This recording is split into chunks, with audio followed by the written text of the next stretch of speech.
सिर्फ श्री कृष्ण बचे हैं।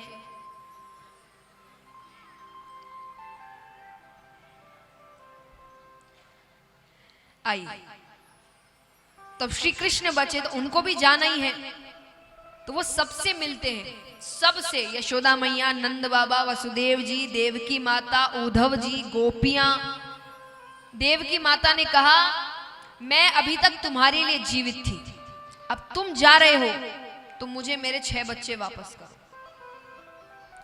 क्योंकि आप जानते हैं महाराज, ऐसे कंस तो पहले बच्चे को मारना ही नहीं चाहता था।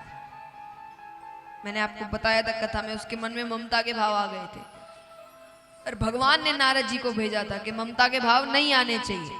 तो देखा जाए तो वो 6 बच्चे भगवान के, थोड़ा बहुत भगवान का भी कंट्रीब्यूशन है, और ना उसके मन में तो ममता के भाव आ गए थे। तो इस कारण देवकी माता ने कहा मुझे 6 बच्चे वापस करो। तो भगवान यमलोक जाते हैं, उन 6 बच्चों को वापस लेकर आते हैं, देवकी माता को देते हैं, क्योंकि वो जा रहे हैं, अब उनको उनका बच्चा तो चाहिए। गोपियों से मिलते हैं भगवान। भगवान कहते चिंता मत करो, मैं वृंदावन छोड़कर नहीं जाऊंगा कभी। इसीलिए आज भी हम जानते हैं वृंदावन में निधि वन, जहां आज भी माना गया है भगवान हर रात्रि रास करने आते हैं।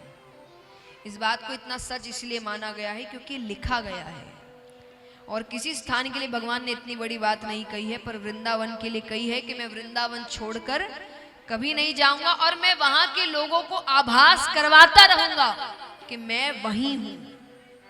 भगवान को इतना प्रेम हो गया था वृंदावन से। उद्धव जी से मिले, उद्धव जी ने कहा अभी तक तो आप धर्म की रक्षा कर रहे थे, अब कौन करेगा? तब भगवान ने उनको श्रीमद् भागवत दी थी।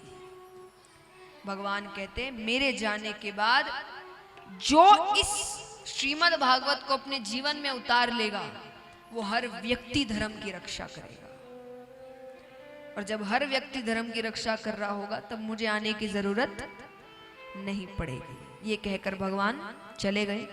कहाँ गए? एक पेड़ के नीचे लेटे हुए हैं। वो पेड़ पूरी तरीके से भगवान को ढक कर रखा है, सिर्फ भगवान के पैरों में एक मणि थी, मणि पहनते थे, वो चमक रही है दूर से।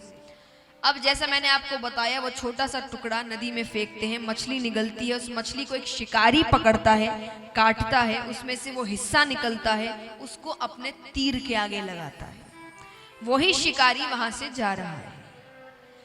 अब वो मणि चमक रही है, उसको हिरन की आंख लगी, हिरन की आंख चमकती है, क्योंकि भगवान का कुछ नहीं दिख रहा, भगवान को पूरी तरीके से पत्तियां ढक कर रखी है, सिर्फ वो मणि चमक रही है। उसने उसे लगा हिरन है, उसने वही तीर निकाला जिस पर वो हिस्सा लगा है, तीर खींचता है और वो तीर जाकर भगवान के पैरों पर लगता है। लीला है कि तीर लगा तो मृत्यु हो गई, वरना कौन सा तीर भगवान को मार सकता है।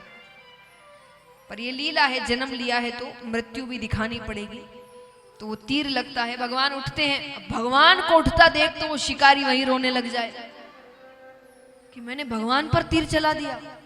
अब वो कह रहे हैं मैंने आपको मारा, आप मेरी वजह से जाएंगे। भगवान कहते तुमने नहीं मारा, मैंने करवाया ये तुमसे। क्यों करवाया? क्यों पाप चढ़ाया मेरे सर पर?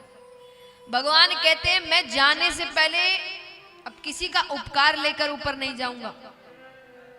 शिकारी ने कहा कैसा उपकार? बोले राम जन्म में मैंने तुम पे पीछे से वार किया था, तुम बड़े क्रोधित हुए थे।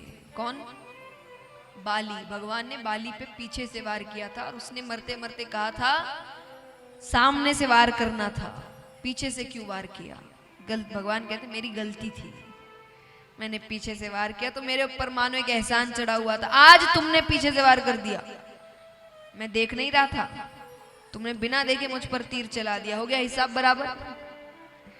भगवान कहते मैं किसी का उपकार ऊपर लेकर नहीं जाऊंगा, मैंने पीछे से वार किया, तुमने भी पीछे से वार कर दिया। यहाँ सभी देवी देवता आते हैं और भगवान को अपने साथ लेकर चले जाते हैं।